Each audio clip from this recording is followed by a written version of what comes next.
Chris Chinnock here, Insight Media, CES 2026. I'm here with David, AMS Osram. We're talking about AR applications.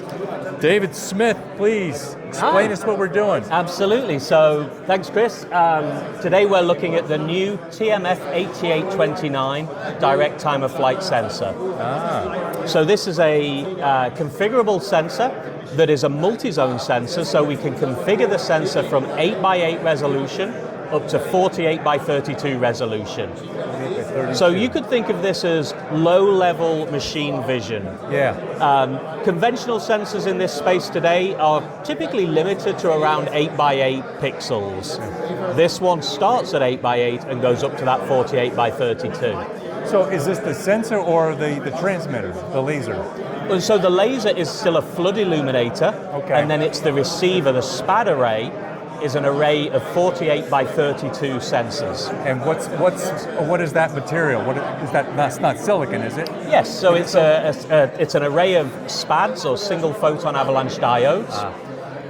We use a fairly specialized process, a specialized design, and then we have high-speed timing circuitry. So we measure very short times. Light travels quickly, as we know. We send out very short pulses of light, a couple of hundred picoseconds, and then we're measuring the time for each of those pulses of light to be emitted, to bounce back off a target. Yep. And then what we see is a visualization of that 48x32 array here. The sensor itself is mounted below this drone, and so here you see my hand. The color indicates the distance. I see, okay. So this gives you a 3D visualization, if you like, of the image in front of the sensor.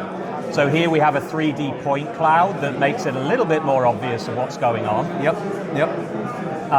So this is typically used in everything from autofocus in cameras to robotic applications for collision avoidance, object detection.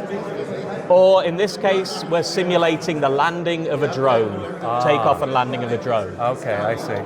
But very interesting technology, lots of new applications appearing every day for this. Okay, and so an operator will be wearing what, AR glasses or VR glasses to be able to do this? It absolutely could be. So one of the other things, if you think about this image, if you think about room reconstruction, when I talk about object detection, you think about simultaneous location and mapping, a SLAM application, or in a headset where you're taking a physical view of the room and you want to place something virtually within a room. This kind of ground zero type of measurement becomes really important then. Right, okay. So if you imagine putting this in a pair of smart glasses, and you still need the laser, you need the sensor, and you need some processing to do that. How compute intensive is the processing? Well, the really nice thing about these tiny little sensors is that we actually include the processing inside. Is that right? So we have two VCSELs, two 940 nanometer iSafe VCSELs. We have our SPAD array. We have two microcontroller cores. So all this does is tell you the distance. Oh, so it's a complete chip package. Fully packaged module. Very easy to integrate. I think there's 18 pins on this device. Okay. And then you're reading out the data over an I2C, a SPI, or an I3C interface. Okay. Oh, and then you process that data. It's an array of data. So think of it even as a 3D image. You know, it's a 3D array of data. Right. X, Y, and Z.